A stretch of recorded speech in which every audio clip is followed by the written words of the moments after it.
এক নাগাড়ে যদি কাশি হয়ে থাকে তার কারণ কি হতে পারে? প্রথম হচ্ছে যদি থাইরয়েড বেড়ে থাকে, দ্বিতীয় কারণ হচ্ছে ইএসআর যদি বাড়ে, সিআরপি যদি বেড়ে থাকে, দ্যাট মিন্স কোনো পার্মানেন্ট ইনফেকশন আছে, চার হচ্ছে যদি টিউবারকুলার অরিজিন হয়ে থাকে।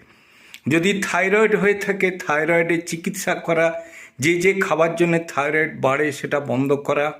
যদি ইএসআর বেড়ে থাকে, ঠান্ডা না লাগানো, সাবধানে থাকা।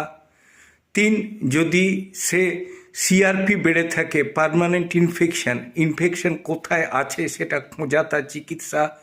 চার, যদি টিউবারকুলার অরিজিন হয় টিবির জন্য, তাহলে Mantoux, sputum, F B, chest x ray করে তার চিকিৎসা করা।